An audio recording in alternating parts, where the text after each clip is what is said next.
2026年4月、カンボジア、アンコール遺跡群の奥深くで、実際に起きた話だ。深夜0時を過ぎた瞬間のことを、今でも鮮明に覚えている。懐中電灯の光が、石壁に刻まれた無数の手形を照らし出した。一つ、二つ、三つ、数えきれないほどの手形が、壁一面に広がっていた。そして、その中に、私自身の手形が、すでに刻まれていた。背筋が凍った。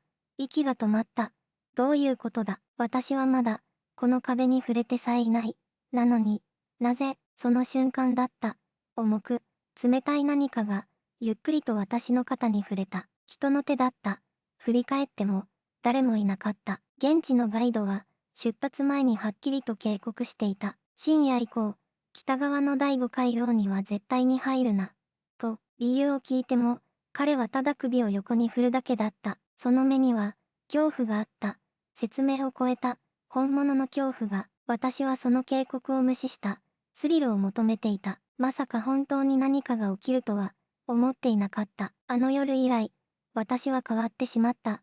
肩に触れたあの感触が、今も消えない。眠る直前、必ずそれを感じる。重く、冷たく、静かに、まるで離れる気がないかのように、なぜ地元の人間があれほど恐れていたのか、今ならわかる気がする。だが理解したところで、もう遅かった。この話には、始まりがある。あの夜より前、私がまだ何も知らなかった頃の、普通の日常から、すべては始まっていた。私の名前は、ごく普通の会社員だ。特別な趣味もなく、週末は家で過ごすことが多い。そんな私が、カンボジアへ旅立ったのは、2026年の春のことだった。きっかけは、些細なことだった。職場の同僚が、アンコール遺跡は人生で一度は行くべきだ、と言ったのだ。それだけだ。深い理由なんて、何もなかった。出発の前日、私はいつも通りの夜を過ごした。コンビニで買ったおにぎりを食べ、テレビをぼんやり眺め、早めに眠った。胸が高鳴るわけでもなく、不安があるわけでもなく、ただの、普通の夜だった。カンボジアに着いた初日は、観光客らしく過ごした。市場を歩き、現地の料理を食べ、夕日を眺めた。空は信じられないほど赤く、遺跡の輪郭が黒く浮かび上がっていた。その光景は、息を飲むほど美しかった。翌朝、現地のガイドと合流した。年配の男性で、穏やかな笑顔が印象的だった。彼は遺跡の説明を丁寧にしてくれた。歴史のこと、神々のこと、石に刻まれた物語のこと、私はメモを取りながら、素直に感動していた。しかしその日の夕方、ガイドの表情が一瞬だけ曇った。北側の第5回廊には、夜中以降は絶対に入らないでください。と、彼は静かに言った。理由は教えてくれなかった。ただ、真剣な目をしていた。私はその時、深く考えなかった。単なる迷信だろうと、そう思っていた。その判断が、すべての始まりだった。あの夜、私が初めて感じた違和感へと、静かに続いていく。その夜、私はホテルの部屋に戻っても、どこか落ち着かなかった。ガイドの言葉が、頭の片隅に引っかかっていた。絶対に入らないでください。その声のトーンが、普通ではなかった。しかし私は、自分に言い聞かせた。ただの言い伝えだ。観光客を管理するための、決まり文句に過ぎない。と、真夜中を少し過ぎた頃、私は懐中電灯を手に取った。遺跡へと続く道は、昼間とはまるで別の場所のように静まり返っていた。虫の声すら、どこか遠くに聞こえた。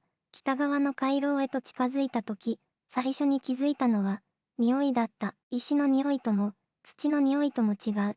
古い布が濡れたような、重たい周期が鼻をついた。私は一度立ち止まった。風は吹いていなかった。それなのに、回廊の奥から、かすかな空気の流れを感じた。次に気づいたのは、温度だった。一歩踏み込むごとに、空気がひんやりと変わっていった。4月のカンボジアは蒸し暑い夜が続いていた。なのに、その回廊だけが、まるで別の季節を抱えているようだった。私はそれでも、歩みを止めなかった。懐中電灯の光が、石の壁を細長く照らした。その時、どこか遠くから、低い音が聞こえた。風でも、虫でも、獣でもない、何かが、石の上を這うような音だった。私は息を飲んだ。耳を澄ました。しかし音は、すぐに消えた。気のせいだと思おうとした。でも、体はすでに知っていた。これは、気のせいではない。と、そして次の瞬間、懐中電灯の光の中に、はっきりと見えたものがあった。止まれなかった。懐中電灯の光が、石の壁を細長く照らした。その時、どこか遠くから、低い音が聞こえた。風でも、虫でも、獣でもない、何かが、石の上を這うような音だった。私は息を飲んだ。耳を澄ました。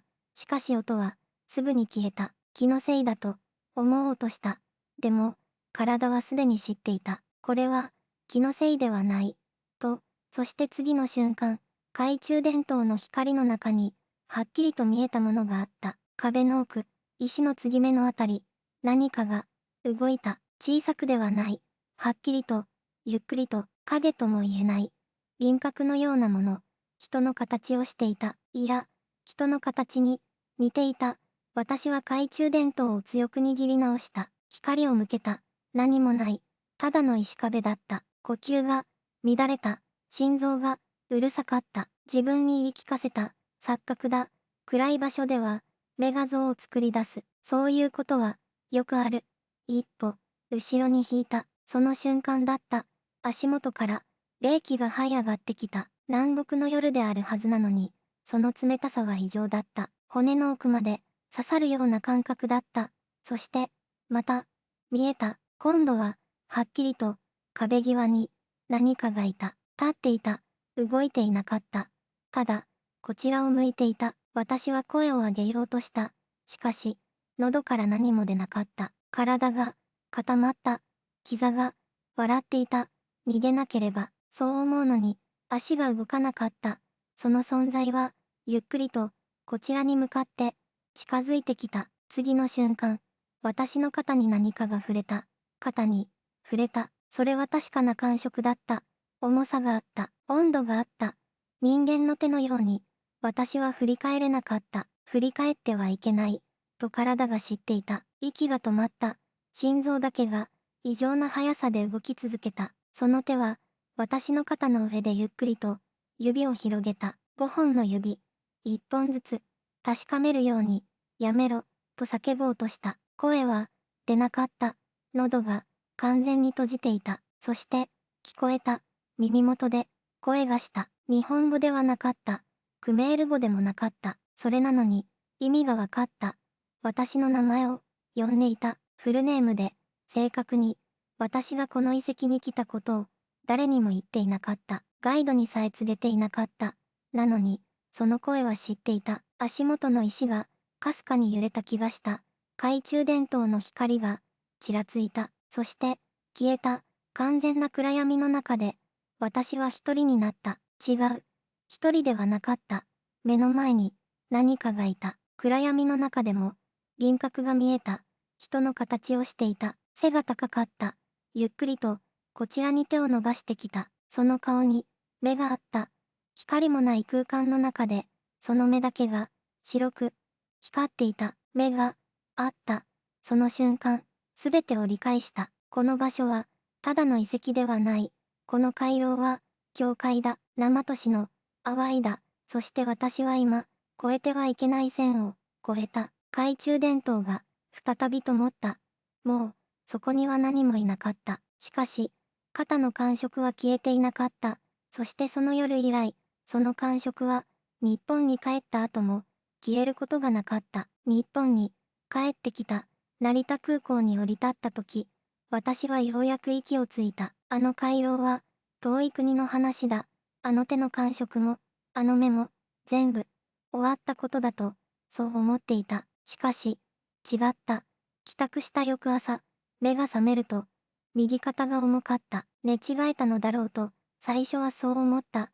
しかしその重さは、筋肉の痛みではなかった。まるで、誰かがそこに手を置いているような、そういう種類の、重さだった。シャワーを浴びた。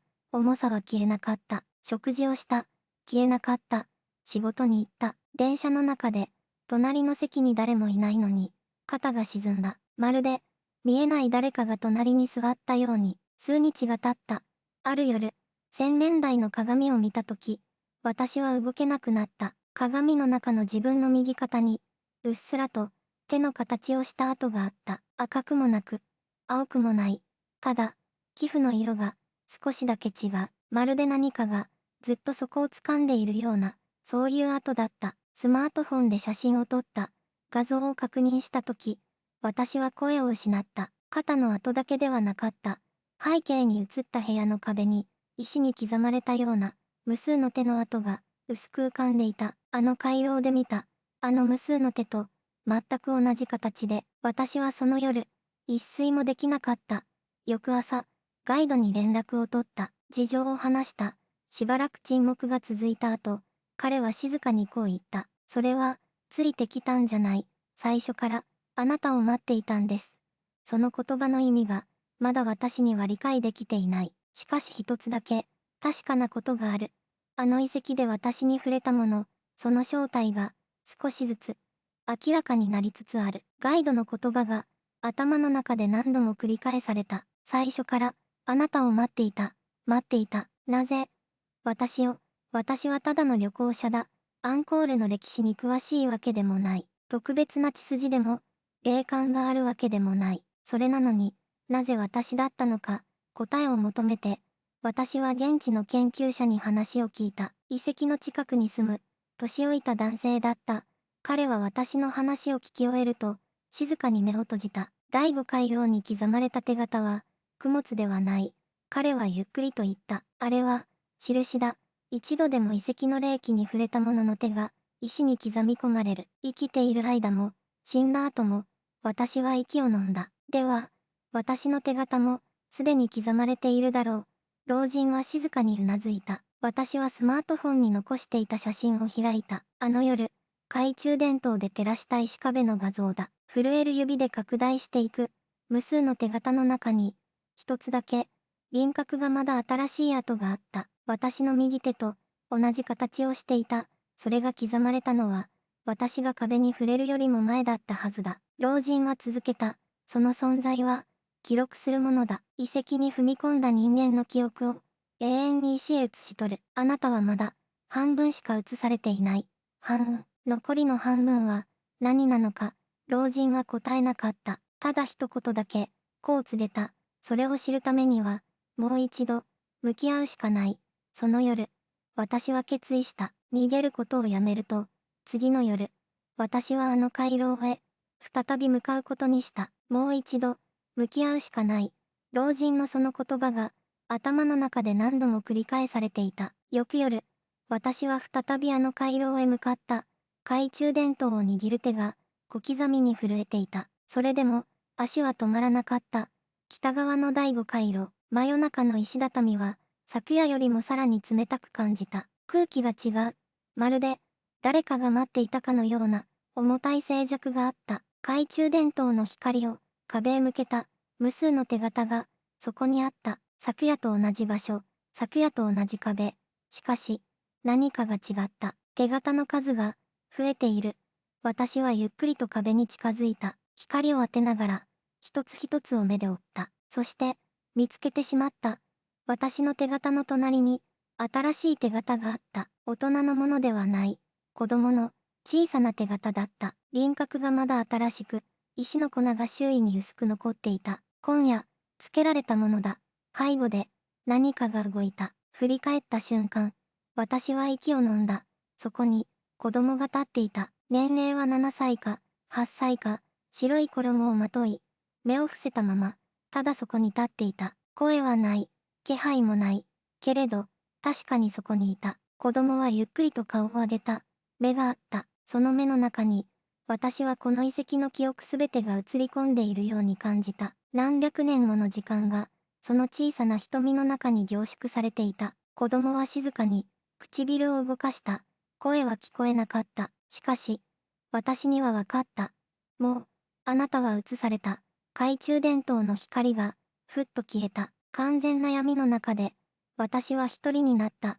そして次の瞬間、子供の気配も、音も、何もかもが消えていた。あの夜から、私の右手には理由のない痺れが残っている。あの夜から、私の生活は少しずつ変わっていった。最初は、些細なことだった。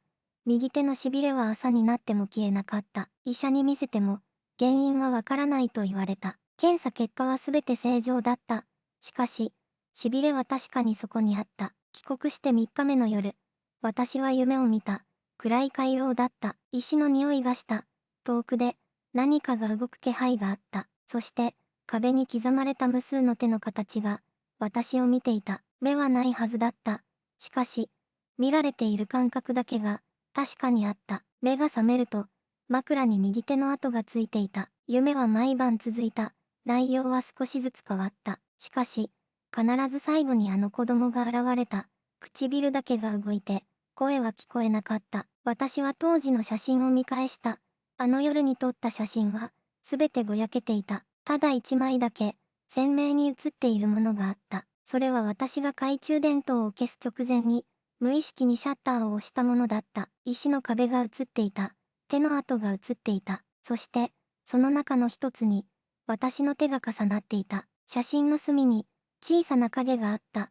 子供の輪郭に見えた。しかし、拡大すればするほど、それは何なのかわからなくなった。私はその写真を消した。消したはずだった。しかし翌朝、スマートフォンのカメラロールを開くと、その写真は元の場所に戻っていた。右手のしびれは、今もある。あの遺跡を訪れてから、ちょうど3ヶ月が経った。次のパートで、この話の最後を語る。あの遺跡を訪れてから、3ヶ月が経った。右手のしびれは、今もある。朝、目が覚めると、決まって右手だけが重く感じられる。まるで、何かに握られているように、消したはずの写真は、今もスマートフォンの中に残っている。フォルダの奥深くに移しても、いつの間にか元の場所に戻っている。もう、消そうとするのをやめた。現地のガイドが言っていた言葉を、今になって思い出す。あそこに足を踏み入れた者は、何かを置いてくる。そして何かを持ち帰る。と、私が持ち帰ったものは、何なのだろう。夜、静かになると、あの感触が戻ってくる。冷たく、しかし確かな、肩の上の手。それが何であるかは、まだわからない。終わりだと思っていた。しかしこの話に、本当の終わりがあるのかどうか、私にはまだ、わからないでいる。